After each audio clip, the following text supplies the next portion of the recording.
La fève, avant d'être ce petit objet en porcelaine, est un légume. Petite, discrète, mais riche d'histoire, la fève symbolise bien plus qu'un simple objet de galette. Elle a longtemps été symbole de vie. Mettre une fève dans une galette remonte à l'époque des Romains. C'est au XIVe siècle que l'Église française s'est approprié la tradition, en associant la galette des rois à l'Épiphanie, fête religieuse qui célèbre la visite des 3 rois mages à l'enfant Jésus. En 1874, les premières fèves en porcelaine sont utilisées dans les galettes des rois pour déterminer le porteur de la couronne et donc le roi de la journée. Progressivement, l'étiquette religieuse de la fève disparaît pour laisser place à une fête plus traditionnelle. Et de nos jours, elle est devenue un objet de collection. Bientôt centenaire, la firme des fèves Colas-Clamcy, implantée à Coulanges-sur-Yonne, continue d'entretenir un très bel héritage patrimonial, au point d'ériger la ville de Clamcy, son berceau historique, en capitale de la fève artisanale en France en 2025. Ce samedi 1er février 2025 se tenait le premier salon des collectionneurs de fèves, organisé par la ville de Clamcy, en partenariat avec la manufacture des fèves Colas-Clamcy.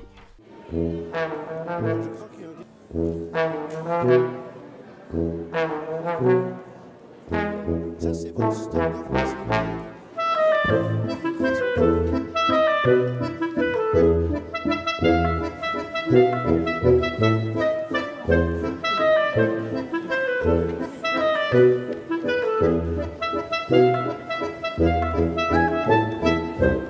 Je suis collectionneuse au départ.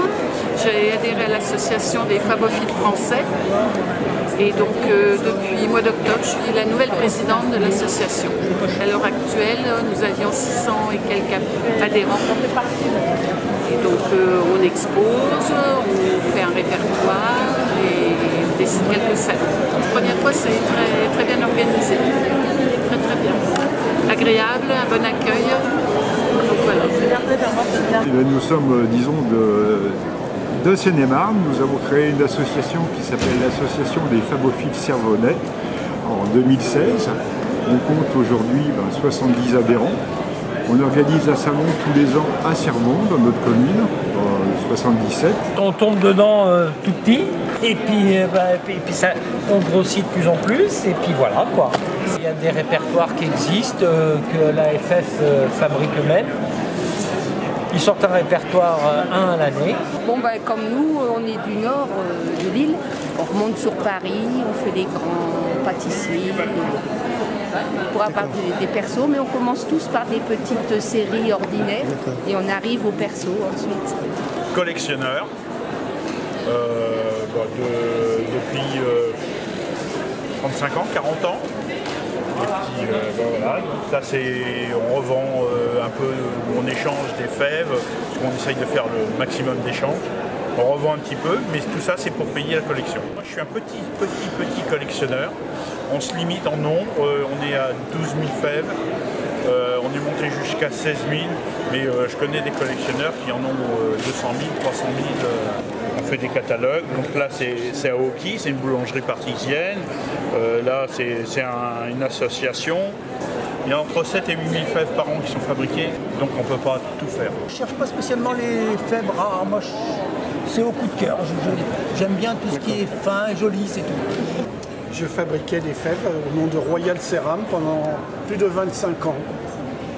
Elles ont été pâtes et faites entièrement à la main. Monsieur Colas, père. D'accord. Voilà. Je mes classes avec lui dans les salons il y a plus de 30 ans. Donc c'est la maison Nex dans les Vosges, fabricant artisanal. Tout est fait à la main. On n'est plus beaucoup en France, mais voilà, il faut défendre ces valeurs qui sont essentielles pour notre pays. Je tiens à remercier chaleureusement Monsieur le maire Nicolas Bourdoun ainsi que toute son équipe pour leur engagement dans l'organisation de ce formidable événement.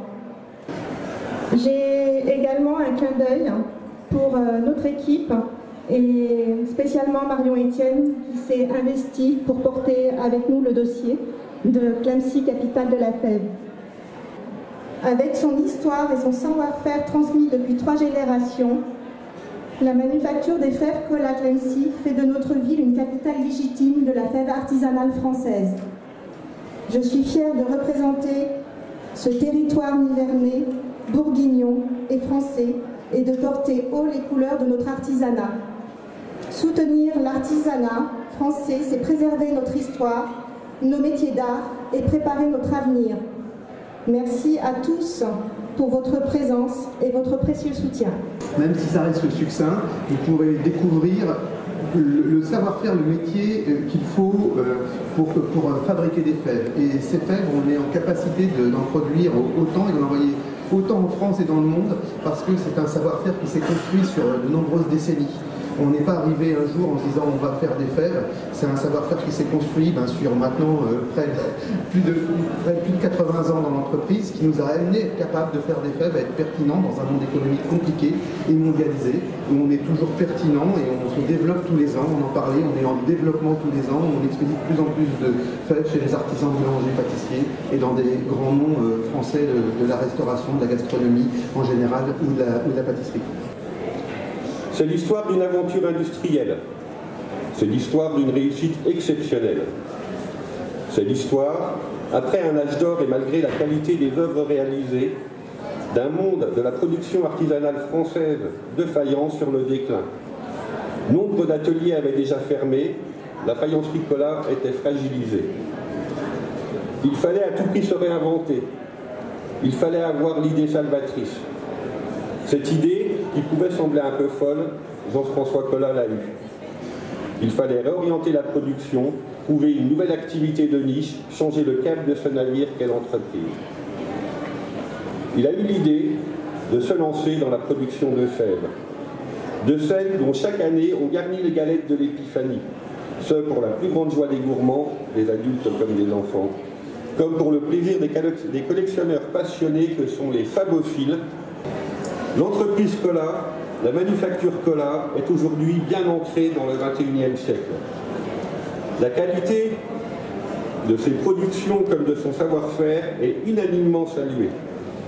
Elle a été, il y a peu de temps, labellisée entreprise du patrimoine vivant, participe régulièrement à des salons prestigieux et a pu exposer récemment son savoir-faire à l'Élysée dans le cadre de la grande exposition du Fabriqué en France.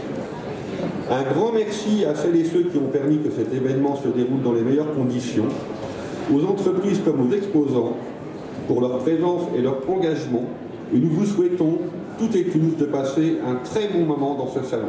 Merci. Cette inauguration est un bel exemple de dynamisme et de créativité sur le territoire, une capacité à innover, à rassembler et à rayonner. Je tiens donc à vous féliciter pour cette organisation et à vous remercier chaleureusement. Je ne doute pas que ce salon rencontre son public et s'inscrive durablement dans les événements qui font déjà la renommée de la ville, à l'instar de la fête de l'Andouillette ou encore des fêtes médiévales qui attirent des milliers de visiteurs. Je vous souhaite à tous une très belle journée de découverte, de dégustation sans modération et peut-être la chance de repartir avec une fève millémisée. Si la tradition veut conclure par un traditionnel « Vive la France », pour l'occasion, permettez-moi de le traduire en « Vive la fève » et « Vive la fève made in Clamecy ».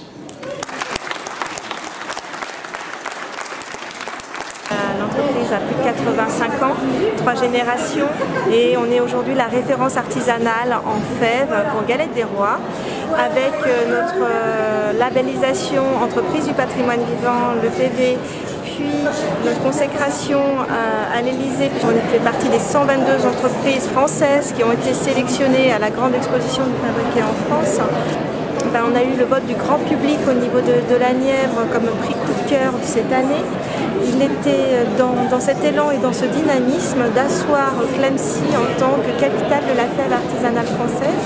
On a voulu rester au cœur d'un territoire, au cœur des territoires des flotteurs, et on a trouvé cet espace à Coulanges-sur-Yonne, au Manoir et la Manufacture, le long du canal du Nivernais. dans la communauté de communes de Clamecy, Valny-Vernay. Et c'est vrai que c'est très important pour nous, parce qu'on est vraiment attaché à notre territoire avec le magasin à Clamecy, au pont de Bethléem. Et là, dans ces nouveaux locaux, au bord du canal, on a vraiment pu développer un outil de production et donner un nouvel essor à la manufacture, et avec des productions, plusieurs centaines de billets de fèves qui sortent tous les ans de nos ateliers et qui vont partout en France, voire même à l'étranger. Moi, dans les années 80, qui est lancé ces nouvelles collections dans l'entreprise, et c'est un peu aussi en fonction de la façon dont j'avais pu voir Alain, être avec lui, l'épauler aussi dans les différentes démarches qu'il a pu faire pour pouvoir réaliser le tour du monde avec ce fameux trimaran Penduc 4 qui a été le premier. Alain a été le premier homme à franchir en solitaire les 3 caps australes, évidemment le Cap Horn qui est symbolique, avec un trimaran, donc premier homme à l'exécuter et à en faire tous les records. Mais le record, c'était pas de rechercher la meilleure performance, c'était de faire le tour du monde, de réussir un challenge que tout le monde disait impossible, et lui il l'a fait. Et ben moi j'ai suivi son exemple en disant il faut absolument que l'entreprise qui commençait à avoir des difficultés, parce qu'il y avait une ouverture sur l'échange international avec des produits qui arrivaient du monde et d'Asie, avec des coûts de production qui n'avaient rien à voir avec ceux qu'on affrontait en France. Et il fallait trouver quelque chose, rebondir. Et c'est ce que j'ai fait aussi. J'ai trouvé les fèves, parce que les fèves, il y avait toute une symbolique. La symbolique d'une tradition française, la symbolique de partager, parce que la fève, la galette des rois, c'est au moment de l'épiphanie, c'est le moment du partage, c'est le moment où un nouvel ère va s'ouvrir vers la lumière. Alors il y avait toute cette idée, et pour moi, ça a pris, j'ai fait une petite collection, et puis cette petite collection a amené à prolonger l'idée, et un jour d'aller dans un salon professionnel de la boulangerie, une profession que je ne connaissais pas, et ce jour-là j'ai proposé au boulanger que la fève qui était en plastique à l'époque puisse parler, dire quelque chose, et en 88 les boulangers allaient être les premiers à mettre en avant l'ouverture vers les fêtes du bicentenaire de la Révolution française. Ce coffret s'inscrit dans une démarche de promotion des savoir-faire de la ville comme de ses hommes illustres. C'est pourquoi on y trouve à la fois Romain Rolland, Alain Colas, le flotteur qui est sur le pont de Bethléem, qui renvoie effectivement à l'histoire très riche du flottage de bois qui est sur notre territoire, le logo de la ville, et vraiment c'est un outil promotionnel que nous souhaitons mettre en vente à la fois dans notre musée, dans notre camping. C'est un moyen original de faire parler de notre territoire et de mettre en avant l'intégralité de ses savoir-faire. Là, vous retrouvez les étapes de fabrication de la fève 2025 qui a été créée et fabriquée par la manufacture Cola Clamecy pour cet événement, pour ce premier événement, avec un clin d'œil tout particulier puisque la fève 2025 représente la fève légumes, qui est à l'origine de la fève dans la galette des rois. Vous avez 2 versions pour cette première, donc la fève millésimée qui a été rehaussée à l'or véritable pour le poinçon FC, fève Cola, et vous avez la fève collector qui, elle, est entièrement recouverte d'or véritable et qui est également en série limitée aujourd'hui sur le salon.